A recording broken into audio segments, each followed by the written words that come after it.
We do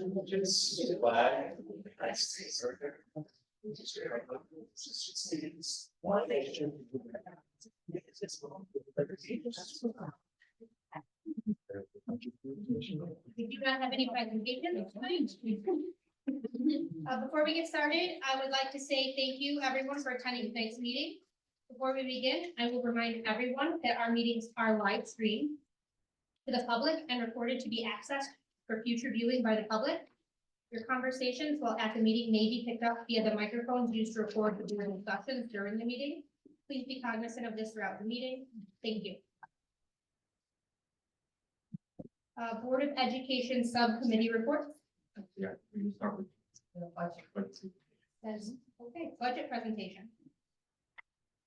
Take it away, Charlie. Okay, share the screen and the board, and there are copies of the presentation there for people in the audience. Give me something for this.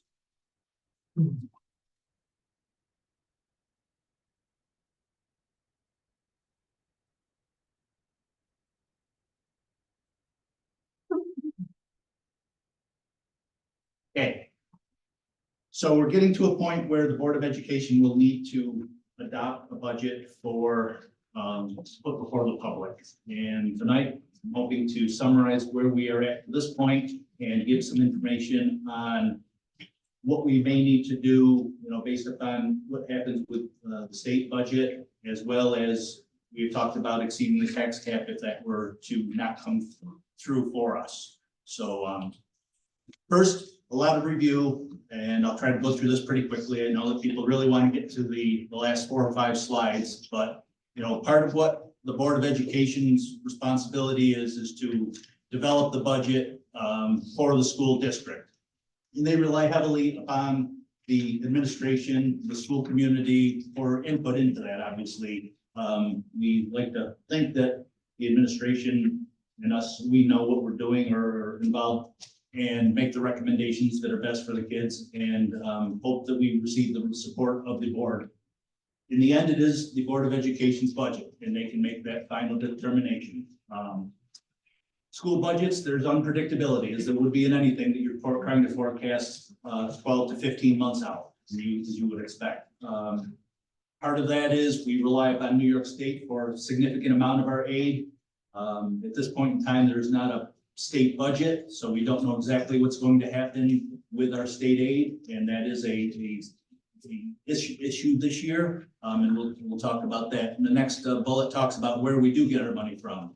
58% of our money comes from state aid, another 34% comes from the taxpayers, and then minimal amounts from our savings as well as other revenue sources.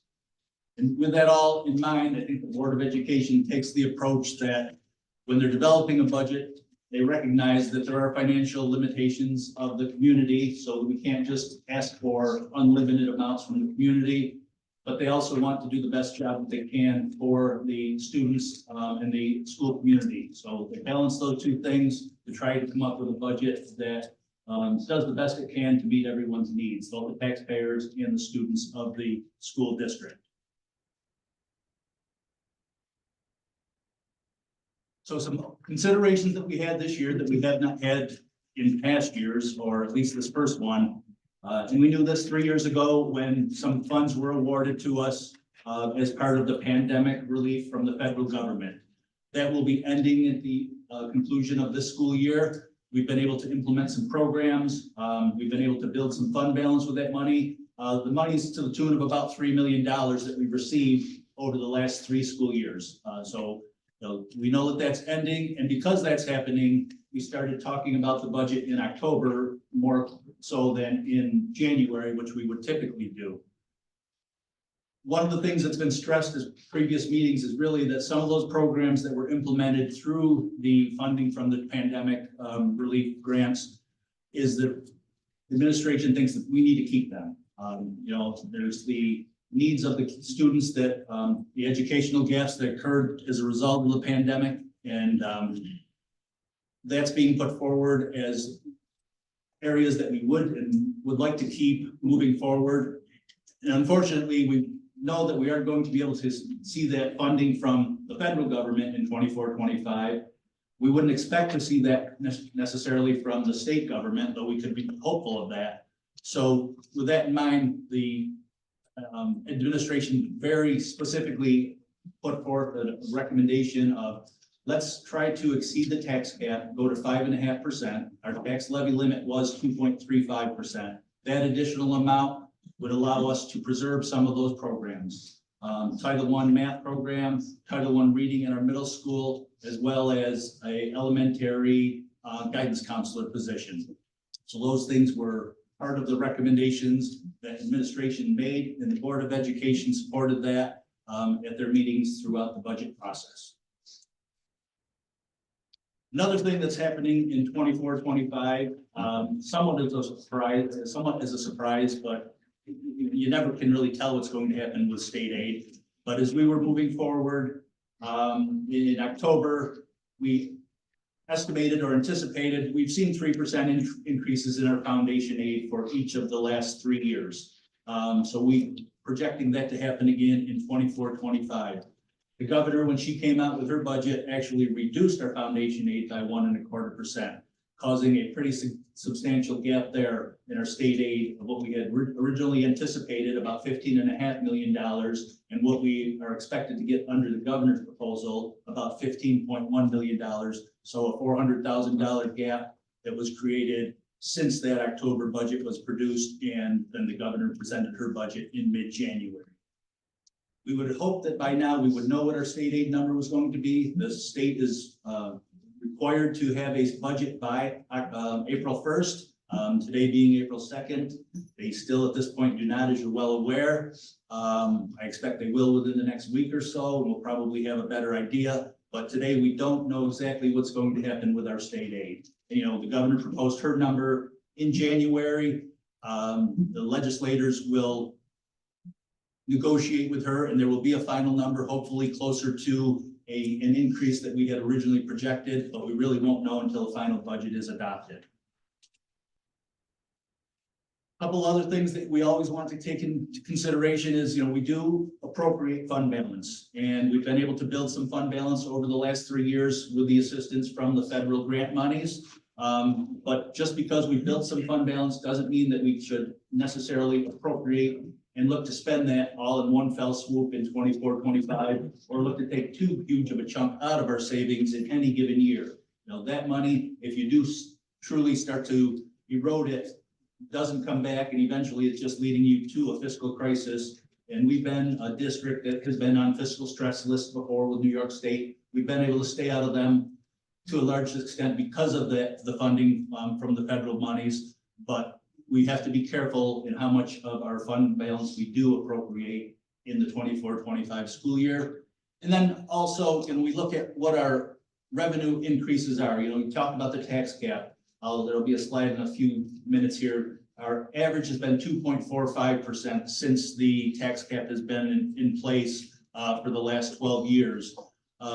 Some of our expenses certainly exceed a 2.45% increase. You know, this year or 24-25, we've been told our premiums on health insurance is going up 7.5%. Contributions to the retirement system for the non-instructional group, 15.5%. TRS is only going up 2.66, but 2.66 is still more than 2.45%. And you can see, you know, wages, BOCES costs, some significant costs for the school district go up more than what our revenues would typically grow year to year. And last Monday, we got a new bid came out for our electric and natural gas costs, and there we're looking at increases of over 65% for the next 2 years. We're part of a consortium that's had a bid for 3 years since 21 through this year, and it's going out, or their new rates will start in 24-25, looking at 65% increases on average for those areas. So expenditures increase much more quickly or much higher rates than our revenues typically would. So where are we at this point in time? In October, on October 10th, we presented the budget. If we went out at our tax cap of $8,810,000 on that date, we would have a gap of about $1,035,000. And we knew on October 10th, a lot of the information was very tentative. It wasn't locked in stone by any means. So we were hoping to hear some good news on the revenue side. We knew we'd take a closer look at our expenditures. We'd work them a little bit better and hopefully be able to reduce some of our expenses. But we started out in October with a gap of about $1,035,000 if we were to go out at the tax cap at that point in time. So what can we do? We can look at our revenues. Will we see more state funding from New York State?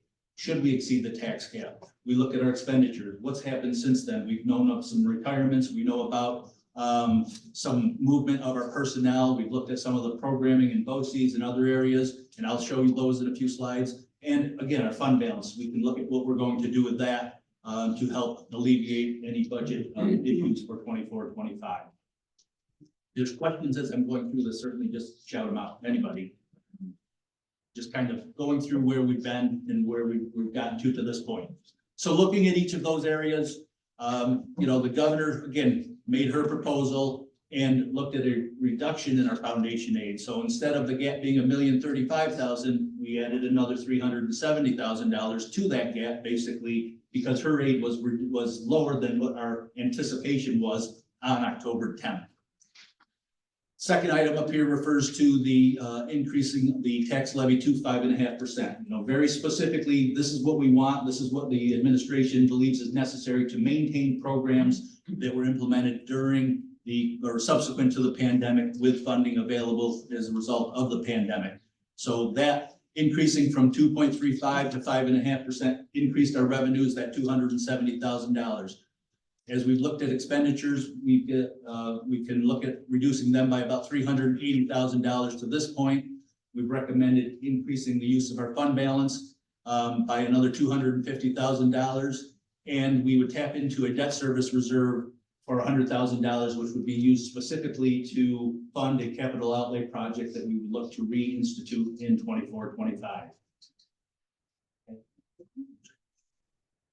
So I'll quickly go through each of those items. Again, the governor's budget, reducing our aid by $367,000. As I have talked about, our increases have been 3% for the last 3 years, 3%, 3%, 3.58%. And then next year, if we were going to, at 24-25, if we stayed at a 3% increase, we'd see our foundation aid at about $9.7 million. The governor actually proposes reducing our foundation aid by 1.25% or down to $9.3 million.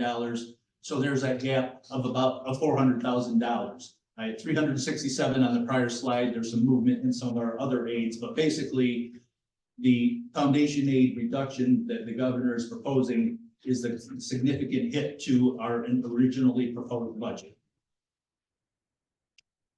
Next, we talked about increasing the tax levy to the 5.5%. And again, our levy this year is $8,600,000.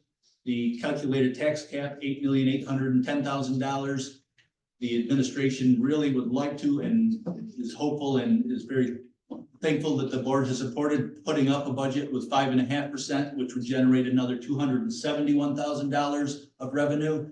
And you can see that would give us a tax levy of $9,082,000. So what will the 5.5% get us? It'll get us the programs that are noted there, the elementary guidance, the Title I math, and continuation of the middle school Title I reading program. The board also wants to know, well, what does that do to the taxpayers if we go out at 5.5%? So this slide addresses that. In each of the townships, we took a look at what the average residential assessment is on a residential property, taking out commercial, et cetera. In Paris, the average home is assessed at $141,000. If we look at a 5.5% levy increase, that's $1.32 per thousand to their levy, or about $187 for the annual increase. You can see about $3.60 per week in the town of Paris. And then you can see each of the other townships there, what the increases would be on an annual basis and the per week cost. Another point to make regarding the taxes, prior to the tax cap, the public or the Board of Education really was able to levy whatever was necessary to maintain the operations of the school district. The public would approve a budget, And then sometime in August, the Board of Education would get together and set the tax levy. And if they didn't know what the state aid was going to be, there was no commitment or no tax cap calculation that said you cannot levy any more than this. So up until 2010, 2011, whatever the public approved would be the entire budget amount. And then the Board of Education would actually approve the levy about 3 months later in early August for that school year. And if your state aid wasn't all that it was needed to be, and the Board of Education felt the need to go out and levy an additional amount to maintain the programming, they had the ability, the authority to do so. And you can see what that created. We had average increases for the decade prior to the tax cap of over 5%. Since the tax cap in the last 12 years, once the budget is adopted by the Board of Education and they've made the determination that they're going to stay within the tax levy limit, there's no ability for them to exceed that. And for those 12 years since the tax cap, every one of those years represents our calculated tax levy limit with a high of 4.17%, you can see, and a low, I think, of 1.71%. All of them are our tax levy limits with the exception of that 2% year when it was actually down to less than 0.1 or 0.2%. It was 0.19%, and the board decided to go out at 2% in that school year. But the point being, costs do go up. It rates far greater than the revenue sources being basically our tax levy and our state aid. And you can see those numbers over on the right hand there, again, repeated. But the board really has no ability to combat or to address those increases in expenses during the tax levy limit. It's either going to eventually erode the program or at least put a stress on the financial stability of the school district. We talked about reductions in expenditures, and here's a list of those items that have been reduced to this point in time that gets us to that $400,000 tax or gap at this point in time. 1 through 8 were items that really since October 10 through the middle of January, I kind of was keeping a scorecard of what can we do as things happen in different areas. I would plug them in to account for the budget change that they would create. In some cases, there were some increases. When I looked at BOCES, there were some programs there that we were spending more in, and I needed to make sure I allocated additional amounts for that in 24-25. You go down below the line, 9 through 14. Those are the items that are a little bit broader. It isn't very specific. This is what we are going to do that's going to save us money or going to cost us additional money. It's really, we're going to look at our special education costs, number 11, that we have with BOCES. We're going to take $250,000 out of that. We spend about $2.8 million with BOCES for special education costs every year. When we look at what we have going to BOCES in 24-25 at this point in time, we see a little bit of a decrease in those numbers. So taking $250,000 is doable to address the students that we have there today.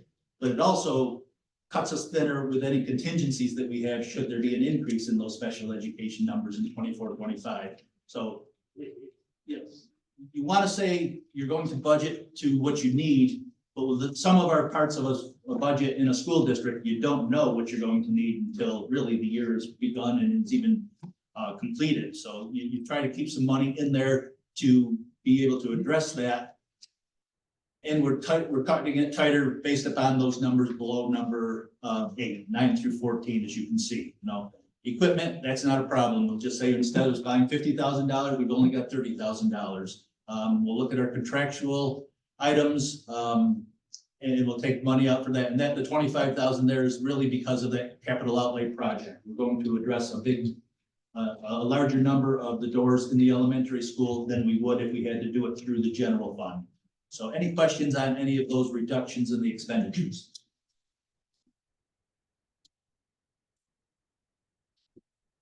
Increasing appropriated fund balance. Again, our fund balance has improved over the last 3 years, and a lot of that is because of the pandemic grant monies. We knew that. We knew that we were going to add some programs to address some of the educational gaps that were created But we also had a plan to use some of that money to increase our fund balance because that was money available for a limited time. And since the 1920 school year, you can see that that has increased from about 1.4 million to $3.1 million. That will not continue. We will not see a line continuing on that trajectory in 24-25. Even this year, I think we're going to level out. We're going to basically be even for the 23-24 school year. Some of the funded federal monies ended in 22-23. We are not receiving it this year. So that's going to level out this year. We do have the money. We're proposing increasing the use of fund balance by $250,000 to $1,077,000, but it's something we have to do with extreme caution. And I know that we've made the comment before, what do we have in fund balance? We have $3.1 million.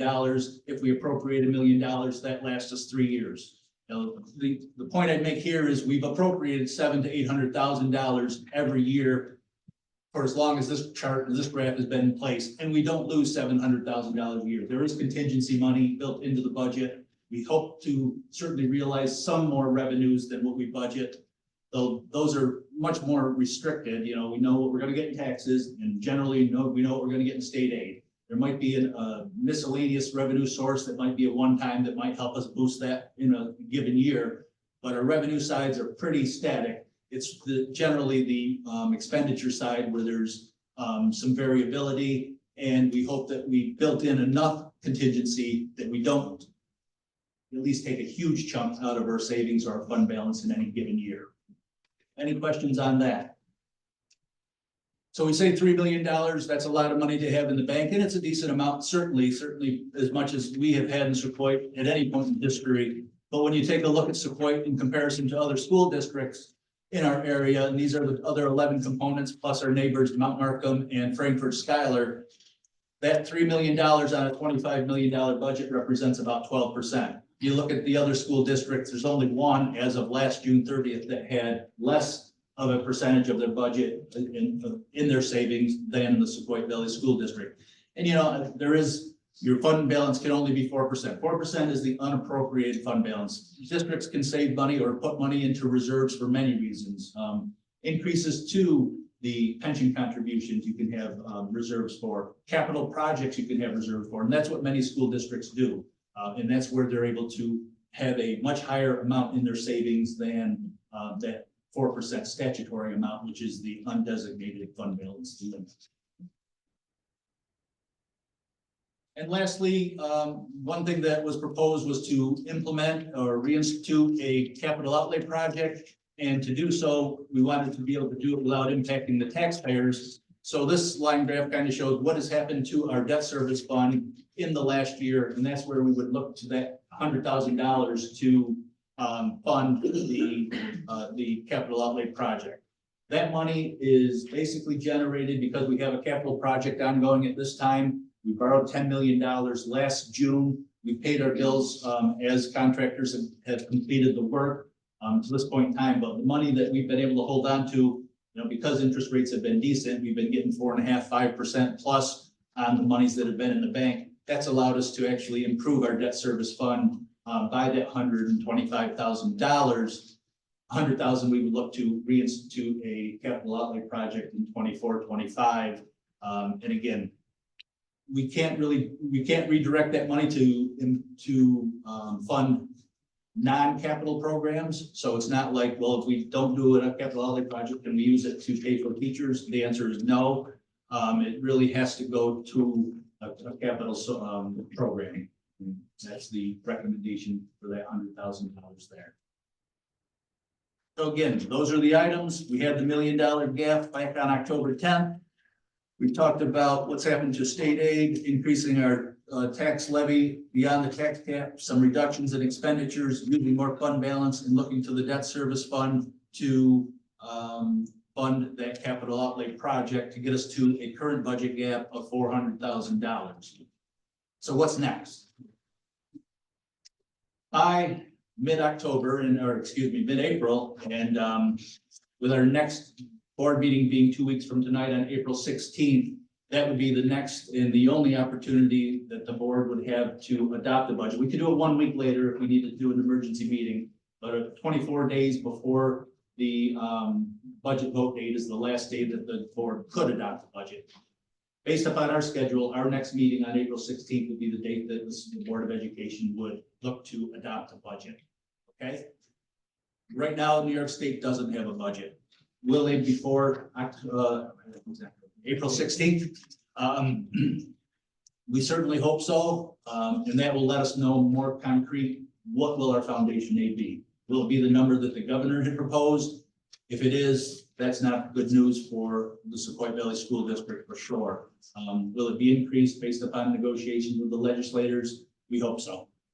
But if there is not a budget, you know, that $400,000 gap, we have to kind of build a budget with an understanding that, or adopt a budget with an understanding that there might be some reductions that need to be put into place once the state budget is adopted. So based upon that, some recommendations to address a $400,000 gap.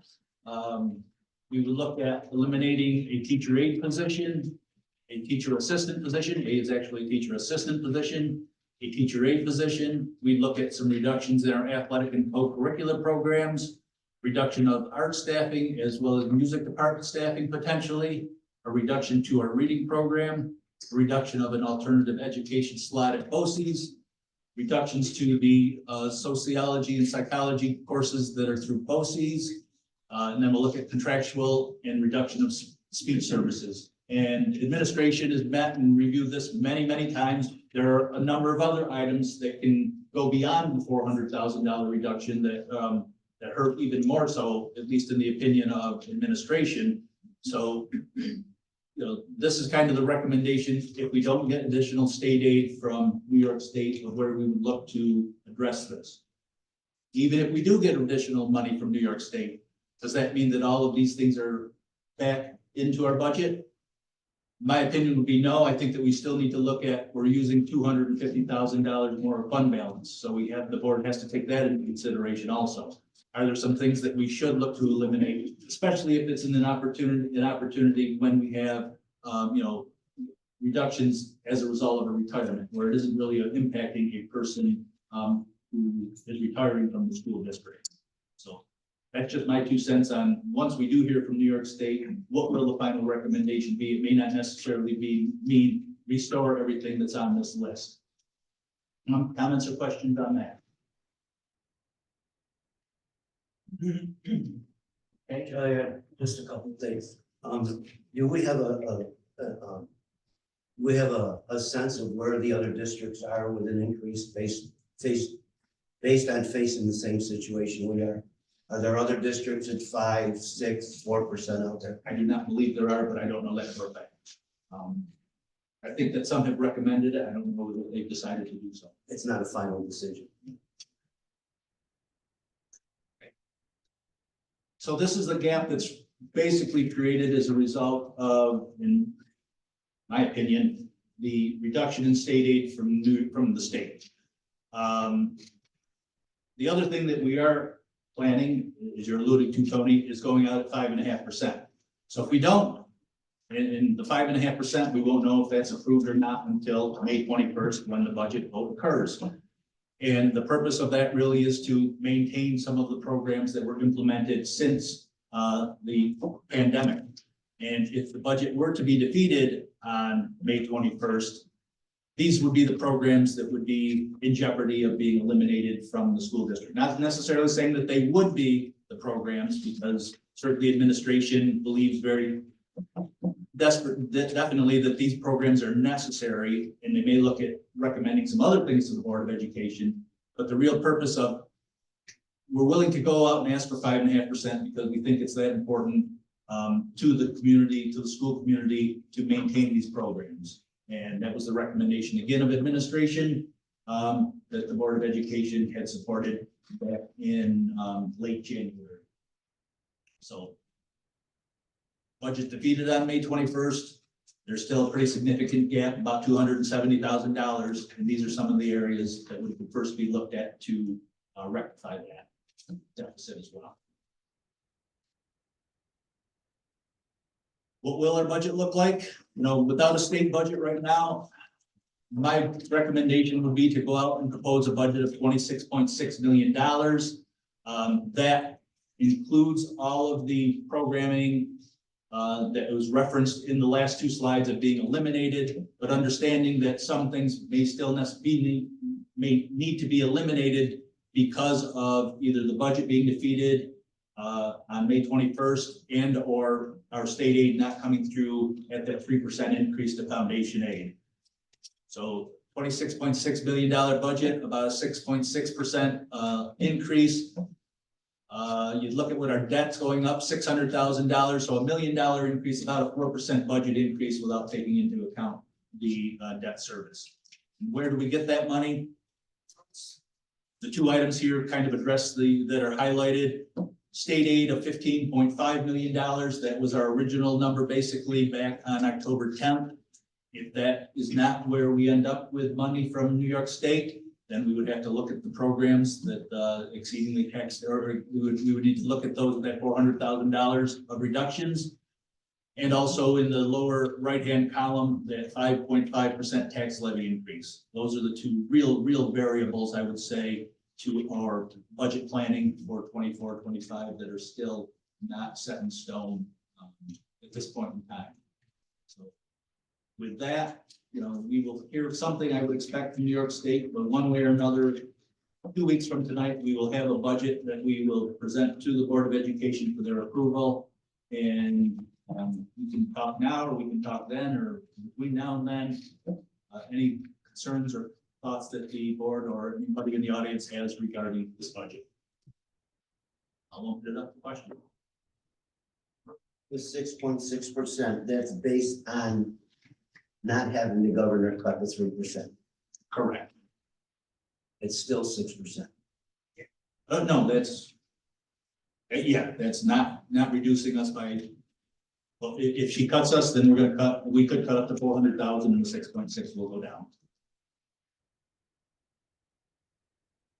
But let's look at that more as a 4% number. When we talked about the debt service, that's going up because we have a capital project. We do see corresponding increase in state aid there. So $600,000 more on our debt service line doesn't mean $600,000 more to the taxpayers. It's funded close to 90% by state aid. Board of Education members, any questions or comments? We've hashed this out in executive session for quite some time. And I think we've all shared our concerns here and have been respectful of each other's concerns. Audience, we welcome your comments. This is not an easy decision for us. We know what we're facing. And Charlie has brought us a long way. When I look back on the fund balance, it wasn't long ago that we had a fund balance of 1.5 million. We're up to 3-point-something million. That's remarkable. That's remarkable in such a short period of time. But just as we went 1.5 to the positive, a year or two, we could be right back down to where we were in the dungeon. And that could traumatize the district. So I do worry about that. Any comments we welcome and we respect. Mr. Deputy. Yep, I just, obviously, we all saw the music position on there, and just wanted to make everybody aware, in case you weren't aware, that up until January, the second semester, we still were out of compliance with how much music elementary students were receiving.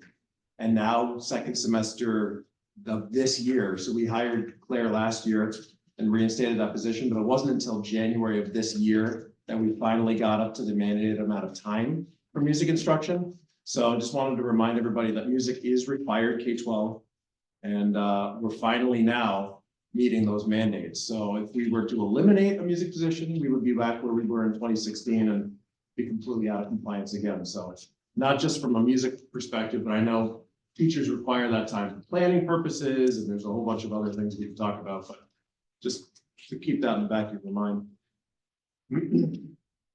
I just want to reiterate what Mr. Cohen stated, even if the governor's office restores the foundation aid, and even if the community votes and supports the 5.5% tax levy increase, we're still cutting positions. We're still in a position where we're going to be reducing staff. So we're just not in a great position regardless. And if either one of those don't come through, or if both don't come through, as Ryan stated, we're looking at music, we're looking at art, we're looking at sports, we're looking at some very difficult decisions, so we need everybody's support.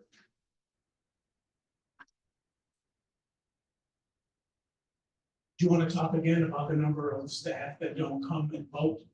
And whether we had a number, Sure, you could go ahead. so I think 30, there's a lot of staff in the buildings who live here who don't vote in the budget. So I don't know what role you would play in rallying folks, but the number is ridiculous. How many people live in the district and are employed here who don't come and vote? It's not about the chicken wings that they're having. Like, let's keep people's jobs. I think I'd like to address that Thanks. for a second. I don't know who those folks are, and I don't know how that list was put together. I can only share a story from the 3 different staff meetings, union level building meetings that I've been at. And my mission at the 3 meetings that we've had since you guys have been going through the budget process is to share what Charlie's been sharing here. And as I'm standing there and I'm sharing the doom and gloom, I was overwhelmingly pleasantly surprised to hear the first thing coming out of my fellow colleagues' mouths was, how can we help? So that's the first thing that they're saying. I don't know what the history has been in the past. I don't know who those folks are, but I can say 100% for certain that staff members are paying attention. They're looking to see what's happening. They are pleased that the board is willing to show support to the entire district, to all of our programs by going above the tax cap. I would ask, and I'll caveat by saying, I don't live in the district. My mother lives in the district. I think all of these programs are absolutely essential. Increase the taxes even more, but that's like, again, I don't live in the district, but they're there, they're willing to support, and they're very excited that the board is showing support for these programs. Yes, music is important, but yes, every single one of those things out there is important as well too.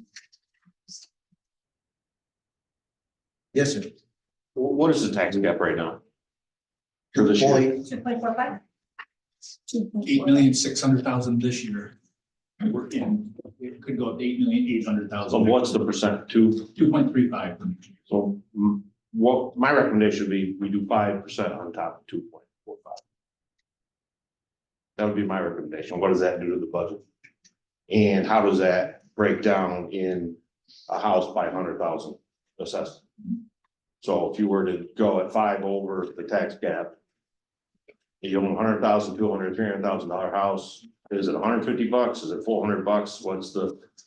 What's the increments that the person's gonna have to absorb? Because I've been at the meeting, not the last one, I was away, but I was the one prior to that, and we were at 5.5, so board members weren't here, and my recommendation at that time was we needed to go higher than 5.5. And I showed you where Ridgefield Springs voted 8.45 last year, so I get their tax cap was higher, but still, for a person walking in the door, 8.45 is 8.45, okay? So, That's what 500 is. That's fine. yeah, so what would it be if it was? So your number would be 7.35. 2.35 is our limit. We're at 5.5, it'd be another 1.8%. It would be about another $110,000. I mean, it doesn't solve the problem, but you're gonna have to take another truck next year. You're gonna have to do this over a 4 or 5 year plan to get the ship right. I don't think 5.5 is enough, and it's all how you pitch it to the public. If you say 7.35, that's what they're gonna hear. If you say we're going 5% above the tax cap, that's what they're gonna hear. So you don't do the math for them. They wanna do the math, great, but if they don't, they just hear 5. Okay? thank you, Mr. Duke. Those are the comments that we want to hear. We want to hear the pulse of the community. Unfortunately, there's not a lot of community here, I'm sorry. No, I totally agree with you. We appreciate. If I could vote for all of them, I'll sign their names, you know, whatever. That's not how it works. I think history will reveal and proves the fact that even if we stay under the 2%, we're gonna have 125 no votes. period, because it's the only budget they have control over. They don't vote on the state, federal budget, they can vote, and they don't, town and village, they don't vote on, but they can vote on the school budget, and for their reasons. They can say no to the school budget, and there's 100 people out there that will. Agreed. And to them, I'll say, when you were a student in school, you supported the Yeah. budget. Absolutely. Speaking of students that are of voting age can also come out. So, And married couples. And not just one in a house, like everybody that is registered to vote in that house should be voting. Anyone else? I just want to make sure that I understand. However the budget passes, whatever the aid comes down to, all of this is under consideration potentially to cost us more. Is that like it in a tiny nutshell? These 2 pages plus potentially more, Yes, I would say, how it shakes out. some of the discussions for the administrative meetings are, we definitely need to keep some of these programs implemented during the pandemic. And if it comes down to being unable to maintain them based upon a vote outcome, Mhm. and the decision maybe we'd rather see this removed than a math program, a reading or a guidance. Okay.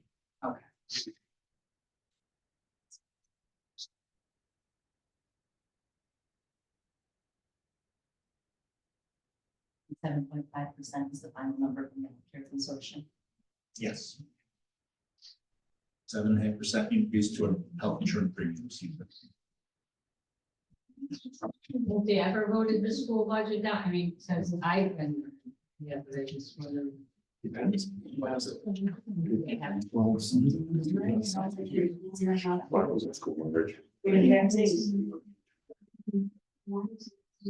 the last 20 years, have they voted it down? I can't answer that. right now. Probably say, I know I've been. I know in 15 years, they have not voted it down. We went over the tax cap once in the last 15 years, and we got through that. That was minimal. That was a, 2% was the increase. 65%. sure.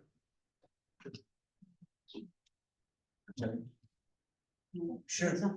I know we just added a new person this year to our art department, and for the same reason, to meet our mandates.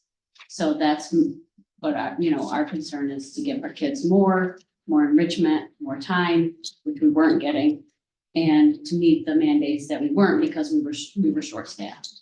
So I just want to put that out there too, because it is a concern, and I know these are tough times and there's a lot to consider, but I just wanted to put that out there. So that's why we. And we know how long it took to bring you to that level.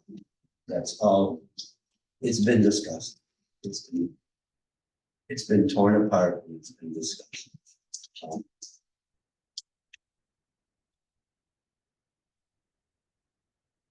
sure. Go ahead. Somebody had their hands up? I did. I'm sorry. Is this the only place that the public learns about where these cuts are gonna be? I mean, are you telling anybody about this outside of here? I mean, I think they need to be more informed about what they're gonna lose.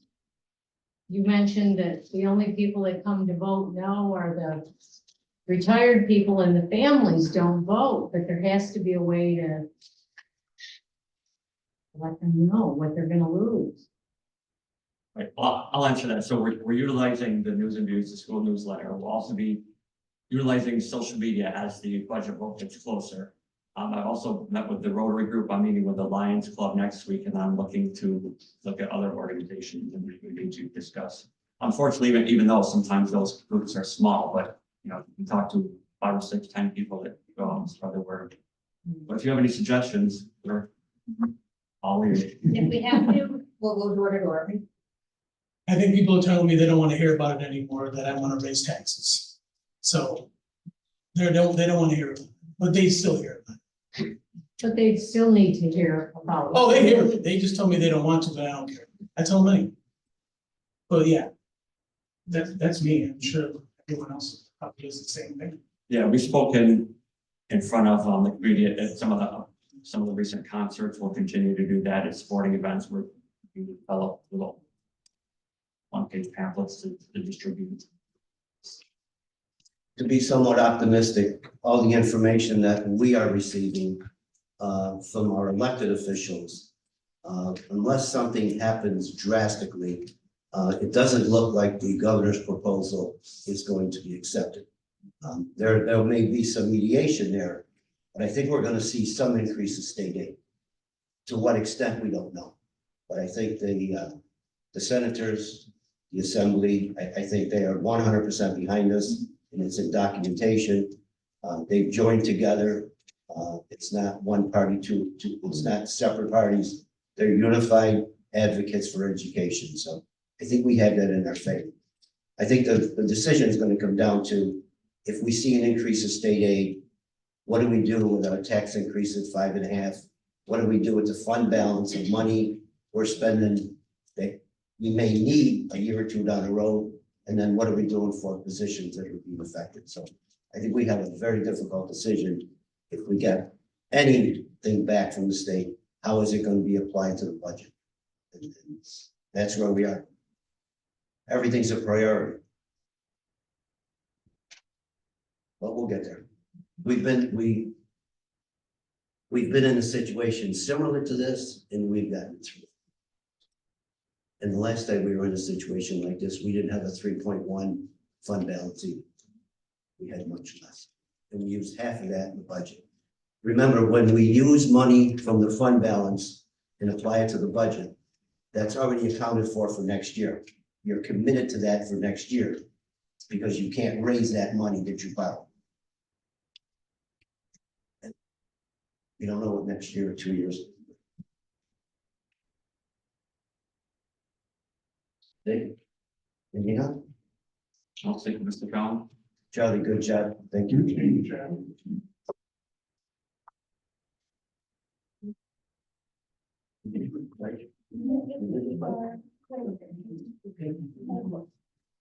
All right, we will go to Board of Education Subcommittee reports. Mr. Staten? Yeah, so, Ms. Weibel, Ms. Collins and I met right before this board meeting to have this, the, Board Operations Relationship Development Subcommittee meeting. And we'll be sharing the product of that before the live organization meeting, because some of that will be reflected. And the policy committee meeting, I think I mentioned, we met last week right before the board meeting, and our next policy meeting is April 16th for the next board meeting at 5:30. Okay, thank you. Move on to superintendent's report, 5.1. Yep, just a reminder, April 22nd is the due date for board petitions. So if you know individuals who are interested in running for board memberships, please direct them to our office. And on here you see the new Utica National Award of $500. So the Public Safety Office collaborated with us on a report for the safety procedures and policies that we have in place for our district. And as a result of that, we received a $500 check and a plaque. It's currently in Mr. Collins' office. I don't know where we station that, but that'll be up on a wall somewhere. So we're very thankful for the that recognition. And that's check. And that's all for the superintendent's report. Okay, thank you. Any old business, Board of Education member? Just a couple things I'd like to remind everyone, tomorrow night's annual board meeting has BOCEs, and so I'm excited so many of us will be participating in that event. And our spring sports season kicked off last night with a pretty big win against Waterville and our girls softball. We beat them 20-6, so. And it was a nice day for us. We may not have any. Yeah, it's a crowd too. There was a good crowd. Sports are off and running. Anything else? Good, sir. Okay, I will move on to new business. I will read 7.1 through 7.12. If anyone has any questions or concerns, please bring it to our attention. 7.1 is looking at the approval of the appointment of a math teacher. 7.2 is looking for the approval of a lead teacher. 7.3 is looking for the approval of a permanent facilities director, level 2. 7.4 is looking for the approval of additional athletic appointments. 7.5 is looking for the approval of an addendum to the confidential secretary contract. 7.6 is looking for the approval of the revised reviewed policies as stated. 7.7 is looking for the approval of both the Board of Education candidates. 7.8 is looking for the approval of the use of weed control agents. 7.9 is looking for the approval of a MOA with St. Bonaventure University for an internship. 7.10 is looking for the approval of the minutes of our March 19th, 2024 meeting. 7.11 is looking for the approval of a resolution authorizing payment of our bills as approved by the claims auditor. And 7.12 is looking for the approval of Committee on Special Education recommendation. Does anyone have any items of concern? If not, I have a motion to approve. Mr. Collins, second. Mr. Sacco, any discussion? All in favor? Anyone opposed? Thank you. Move on to miscellaneous topics. Board of Education members. I have one item, and Mrs. Goodman, the Board of Education would like to begin the process to extend the contract of Mr. Staton for one more year. We've talked through this and we'd like to continue. We're very, very pleased. The public, the community is very honored to have Mr. Staton. And we'd like to speak with you and bring this up at our May meeting if possible. Okay. Anyone else? Okay, we'll move on to public to be heard. Yes, sir. Real quick, I'm not really sure the best way of bringing this up, but there's been a concern with some students and as well as talked about it with the administration a little bit. There's a individual who often comes to our school concerts with a dog. And it is not a service animal. It is apparently an emotional support pet, but the Board of Education policy says that unless it's a licensed service animal, they should not have them in our school. And this started at the 8th grade moving up last year, and it's happened now at 2 or 3 of our concerts. And it's not a large dog. It sits on this individual's lap, but I'm thinking maybe the board should look into that or at least advise us how we should be going about enforcing it. Because I'm thinking to myself, like, what if somebody has an allergic reaction to this dog and they go in and they, you know, we need to be administering an EpiPen or something because just because this man wants to have an emotional support with them. You know, it's not wearing a service vest or anything. And I know we've approached it and the response is, well, it's my emotional support dog. And I don't really know how to handle that. So maybe the, you know, board can talk about that and advise us how to deal with that, maybe. So, as you stated, we do have a policy on that and I'll bring that forward. We'll add that to the next policy on the agenda.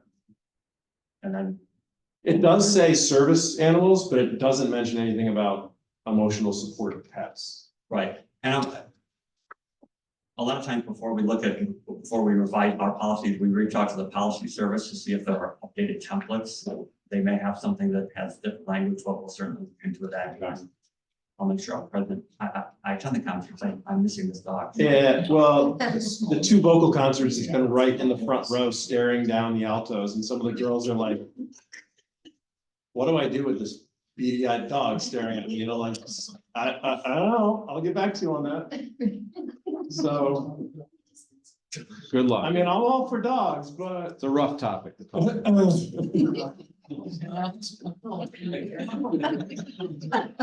Detective, did you get the answer that you need? Are you okay? Sure, Alex. And when the kids were outside for recess, last week, there was a gentleman out there with 2 dogs, not on a leash. And that's definitely a violation. So that's a problem too. during school hours. I know there's a sign, It's always outside. but this guy, Kids are- this guy last week was out there and he had 2 dogs not on leashes while the kids were at recess. They shouldn't be using the track during. They're the not s- supposed the to be school on day. there They with- shouldn't be on the campus at all, but I see people on the track too sometimes. I tend to walk in. Right, I talked to the school patrol officer the other day, we were talking about this. So we have a superintendent's meeting on Thursday, I'm gonna ask about how other districts address this, because I don't know if it's an issue on other campuses, but we'll look into it. And to be honest, my thought was, we'll address this after the budget vote. Not to push it off, but, I'm sending a message saying it's down on campus. When we're at the- So, I'm sure you will, we'll get on that. Anything else? I have a motion to adjourn.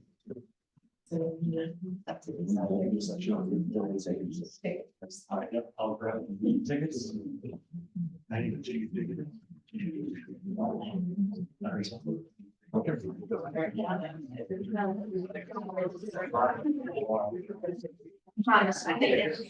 Okay, so that's good one, reminded us like it's part of the. Well, I got 2. They did pull in her.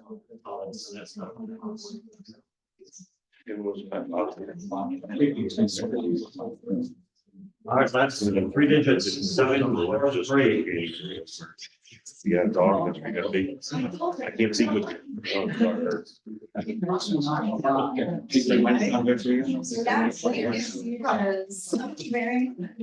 Mr. Jubin, last time you were here, you were winning. I was. Thank you.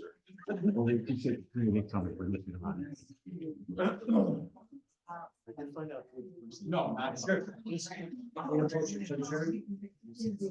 I'm picking you up. I'm gonna put Kyle. Thank you. I love you.